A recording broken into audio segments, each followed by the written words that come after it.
everyone, welcome back to my channel. I hope you had an amazing week. Today we are in my living room and I will be talking about this cabinet over here. So I've noticed a trend surfacing about a year ago, and cane webbing became very popular, especially lately.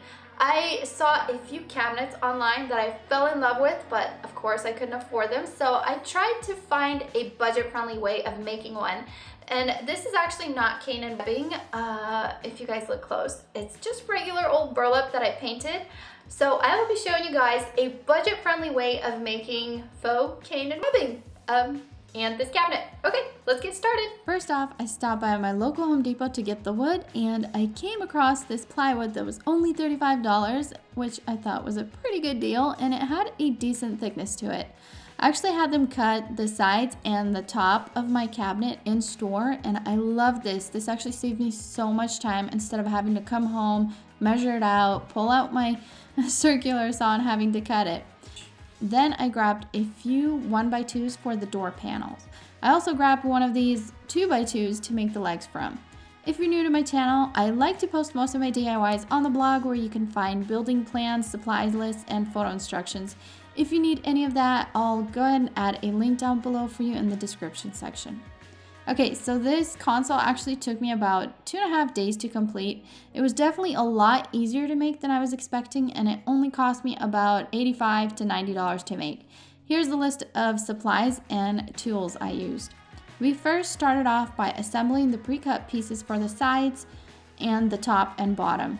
We used some wood glue before securing all 4 pieces with our brad nailer. The wood glue makes such a huge difference, you guys. I've used this wood glue on so many other projects, and honestly, it's hard to rip apart once the glue dries. The wood actually breaks before the glue even breaks off, so that's pretty cool. Next, Tony held up the remaining piece of plywood against the wood shelf, and I used a pencil to trace along the edges on the inside to get the perfect cut for the back panel. Tony then used our circular saw to cut the plywood down to size.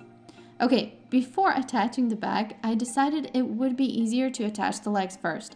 I sanded down the 2x2 and cut it down to 7 inches for each leg. We glued them onto the bottom of the shelf and used our brad nailer to gently secure it before we flipped it over and added screws to secure the legs even more. Next, we were ready to secure the panel. We used the brad nailer to secure it as well. Okay, to make the doors, I cut down my 1x2s and lay them out on the inside of the cabinet with the brackets on both sides just to see if this was the size I wanted them. My math actually sucks, so this helped a ton. To secure my door frame together, I got out my handy Kreg jig and made slanted holes on the edges of the pieces of wood. If you're not familiar with the Kreg jig, it's actually super easy to use. I got my Kreg jig at Home Depot. I think it's only about $14. And all you do is clamp the blue jig to the edge of your wood and drill with the drill bit provided. That's it. You can even practice on scrap wood if you're not really sure about it. I actually always do this before every project. Okay, to secure the panel together, we also used the wood glue and secured it with screws. And that's it. The door panels were ready for the faux cane webbing. For the cane webbing, I got some of this burlap at Joann's. It's actually the lightest color burlap they carry. It's not the basic burlap you usually see. And I got the lightest color because I had planned on custom painting it to match the cabinet. I pulled some acrylic paint out and diluted it in water. Then I simply brushed over the burlap to stain it. I let it dry in the sun and ironed it before attaching it to the door panel. So after staining my door panel a little, I later realized that the color I painted the burlap didn't really match my stained wood. So I ended up having to do small test swatches to get the right color. This actually took a while to get the right color, so definitely longer than I expected. Burlap tends to, for some reason, show off red tones, and I had to keep adding green to cool off the color. It also turns a different color once it's dry, so if you ever do this, just be sure to do test swatches before you decide to paint a whole panel of burlap like I did. I also learned it's best to make enough diluted stain to cover the whole 2 panels with one batch of paint. If you're wondering whether wood stain works for staining burlap, this is actually what I had planned on doing originally, but I tried it and the same color stain doesn't look the same on burlap as it does on wood. It was like way off. It didn't look good on the burlap at all. Okay, next I stained my wood panels and I was ready to add my stained burlap. I first started by attaching the burlap to the bottom of the panel with a stapler. Then I moved on to the top, and while stretching the burlap this time, I secured it with the staples as well. I followed the same steps to attach the sides. The first side you don't stretch, and when you do the other side, you stretch. And all that's left to do is cut off any raw burlap that's sticking out. It shouldn't keep fraying if your staples are fairly close to each other. So this is where I realized I had a total brain fart. I actually purchased more wood to pretty much encase the burlap in wood, making the door panels pretty thick. It wasn't until I stapled the burlap and cut it off that I realized that I don't really need all that extra wood.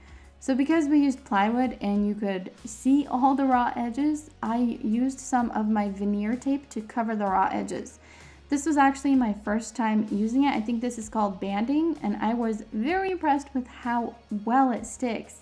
I was told you simply need to iron it and use a razor blade or a utility knife to cut off any excess veneer. This was actually not good. We tried this and we just could not get it straight. So I ended up having to pre-cut all the veneer to the correct width, and then I would attach it. And all you need to attach it is just a regular old iron. You hold it in place for about 10 seconds. It melts the glue, or it activates the glue, and it sticks. That's it. I also ended up going over all the edges with some sandpaper to make it all flush. Next, I stained the cabinet with my favorite fruit wood stain. I just gave it one coat of stain and let it settle in for about 10 minutes, and then I wiped off any leftover stain with a clean paper towel. To attach the door panels, we first secured the brackets onto the doors, then we secured the door panels to the cabinet, and attached the wood handles with some glue and a screw on the inside. If you're wondering where we got these handles, we actually made them as well. I just used some leftover 1x2 pieces. I traced the inside of a tape roll, and Tony clamped the wood piece to the table and used a jigsaw to get the rough shape for the handles. We then used the grinder to shape it off even more, and then after that I clamped it to the table again, this time with the backing piece. I sanded the backing piece down to match the handle and attached it with some wood glue. I left both wood pieces in the vise overnight to let it set and stained them the next morning. And that's it. They were ready to attach.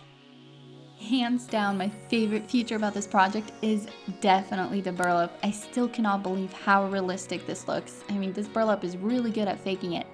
I couldn't find anything out there on the market right now that was under $200 that was like a similar style. Everything was either out of stock or it was like $800. So I'm really happy with how this turned out and how much it cost me. I love how it looks against my gallery wall. Oh, by the way, if you guys are wondering where I got these frames for my gallery wall, I actually did a DIY on this last month where I showed you guys how I did the faux wood effect on dollar store frames. I never got a chance to hang out the gallery wall, so here's how it looks. I love how the whole look came together. I'm super excited to finish my living room. I don't know if you guys remember last year, I actually made a very similar DIY. I created closet doors with burlap on a bigger scale. And I didn't end up painting the burlap as dark, so it didn't give the same effect. But if you guys want to check out and see how I made the closet doors, I'll add a link down below for that. Okay, thank you so much for watching this video, everyone. I hope you use this technique and find it helpful for future projects.